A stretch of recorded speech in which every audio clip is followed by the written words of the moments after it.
Hai hai hai, Assalamualaikum warahmatullahi wabarakatuh. Halo adik-adik kelas 8 semua. Kita kembali lagi di video pembelajaran IPA kelas 8 ya. Terakhir kita sudah belajar tentang tekanan. Nah, hari ini kita masuk bab baru nih, tentang sistem pernapasan pada manusia. Belajar apa ya nanti di sini? Sebelum itu jangan lupa subscribe dulu, oke? Nah, pengobatan dengan menggunakan nebulizer ini adalah salah satu alternatif pengobatan yang efektif untuk mengatasi gangguan saluran pernapasan. Alat ini umumnya digunakan pada balita dan anak-anak untuk mengobati gangguan seperti batuk, pilek, dan asma. Dengan alat ini, lendir dan dahak dapat dikeluarkan dengan mudah, yang biasanya sangat sulit jika dikeluarkan secara normal pada balita dan anak-anak. Selain mempelajari gangguan pada sistem pernapasan, pada bab ini kamu juga akan mengetahui lebih lanjut apa sih pernapasan, organ pernapasan apa saja, dan serta proses pernapasan pada manusia apa saja sih. Nah, inilah yang akan kita pelajari. Nah, pada bab sebelumnya kita sudah mempelajari tentang sistem pencernaan dan sistem peredaran darah, betul? Nah, pada bab ini kita akan mempelajari tentang sistem respirasi atau nama lainnya pernapasan ya. Jadi respirasi itu pernapasan. Sistem pencernaan, sistem peredaran darah, dan sistem pernapasan ini memiliki hubungan fungsi yang sangat erat, yaitu berperan menghasilkan energi bagi tubuh. Energi yang dihasilkan oleh tubuh kita bersumber dari makanan yang kita makan.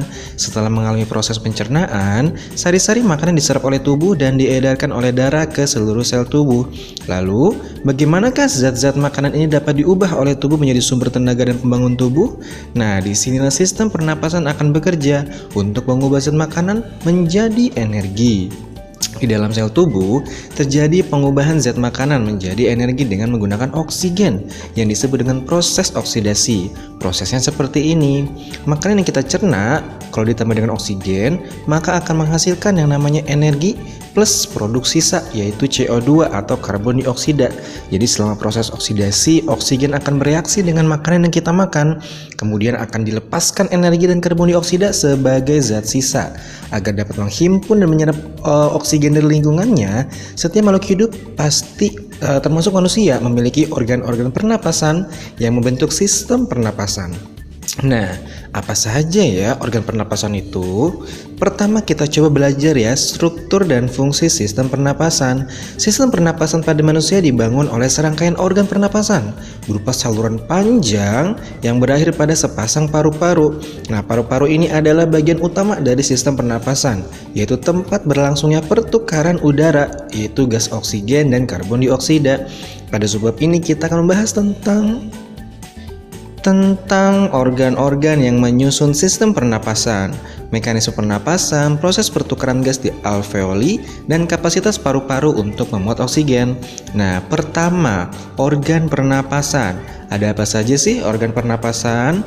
Pertama, celah dan rongga hidung. Kedua, pangkal batang tenggorokan atau laring. Ketiga, batang tenggorokan atau trakea. Keempat, cabang batang tenggorok atau bronkus. Dan kelima, namanya paru-paru. Nah, kita coba pelajari satu persatu ya. Pertama, hidung. Hidung ini adalah alat pernapasan yang paling luar, berhubungan langsung dengan udara bebas. Fungsi utama hidung sebagai berikut. Pertama, menyaring udara yang masuk. Jadi jika ada benda asing bersama udara masuk ke dalam paru-paru kita, maka akan sangat mengganggu pernapasan kita. Untunglah hidung kita dilengkapi dengan rambut-rambut yang rapat, jadi dapat menyaring udara. Kedua, menyesuaikan suhu udara yang masuk. Nah, rongga hidung dilapisi selaput lendir yang sangat kaya akan pembuluh darah dan menjadikan rongga hidung selalu hangat. Jadi udara yang melewatinya akan menjadi hangat. Hal ini menyebabkan terjadinya penyesuaian suhu udara sebelum udara masuk ke dalam paru-paru kita. Nah, yang ketiga ini menyesuaikan kelembapan sesuai dengan kondisi tubuh. Udara yang masuk rongga hidung akan mengalami penyesuaian suhu, sehingga kelembaban udara yang masuk ke dalam tubuh pun akan berubah. Nah, kelembapan udara yang masuk ke dalam tubuh akan sesuai dengan tingkat kelembapan yang dibutuhkan tubuh. Itu fungsi hidung ya, ada 3. Kemudian laring atau pangkal tenggorokan. Udara dari hidung menuju laring melewati faring. Nah, jadi ada laring, ada faring nih. Kalau faring ini adalah persimpangan antara rongga mulut ke kerongkongan dengan rongga hidung ke tenggorokan. Nah, pada laring terdapat katup yang disebut epiglottis dan jakun yang terbentuk dari tulang-tulang rawan. Coba lihat gambar. Epiglottis akan menutup saluran pernapasan ketika kita makan dan akan menutup saluran pencernaan ketika kita bernapas. Nah, itu tuh fungsinya epiglottis. Jadi kalau kita makan, saluran pernapasan ditutup. Kalau kita bernapas, saluran pencernaannya yang ditutup. Jika epiglottis tidak menutup saluran pernapasan ketika kita makan, maka kita pasti akan tersedak. Nah, makanya kalau makan harus duduk ya. Ketiga, trakea atau batang tenggorokan. Udara dari laring mengalir menuju trakea. Trakea terletak pada leher, tepatnya di depan kerongkongan. Trakea tersusun dari gelang-gelang tulang rawan berbentuk cincin. Dinding bagian dalam trakea dilapisi oleh selaput lendir dan sel-sel berambut getar yang berfungsi untuk menyaring debu-debu atau zat lain yang masuk bersama udara. Panjang trakea mulai dari pangkal rongga mulut sampai ke rongga dada lebih kurang 10 cm. Kemudian bronkus atau cabang batang tenggorokan. Trakea bercabang menjadi 2 bronkus, yaitu bronkus kiri dan bronkus kanan.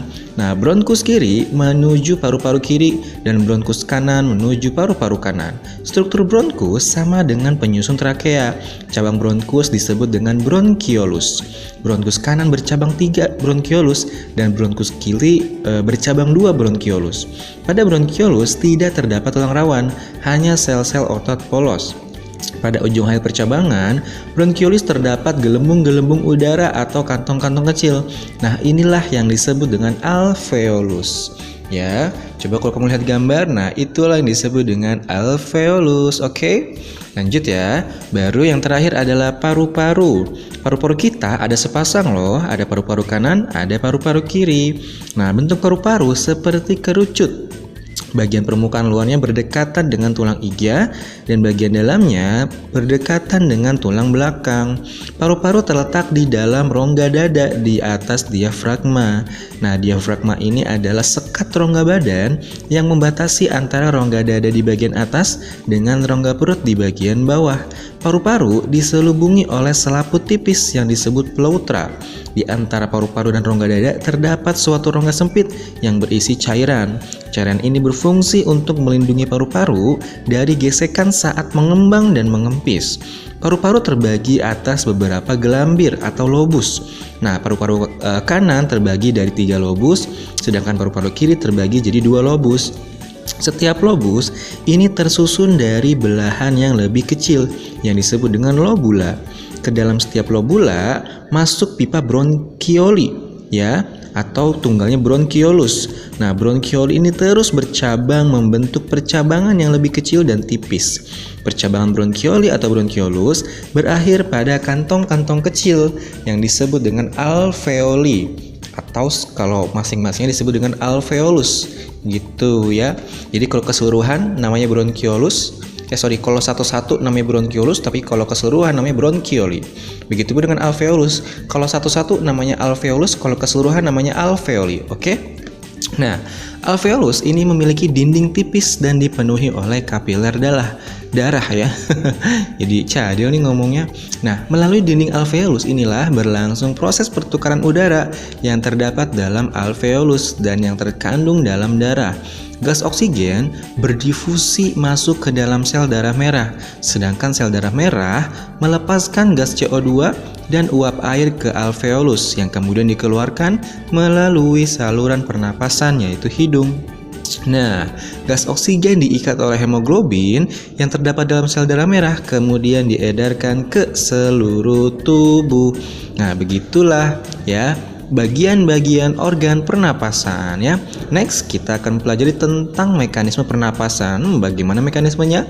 Tunggu video berikutnya ya. Sekian video kali ini, cepet ya. Kurang lebihnya mohon maaf. Assalamualaikum warahmatullahi wabarakatuh. Jangan lupa loh di subscribe dulu channelnya, oke?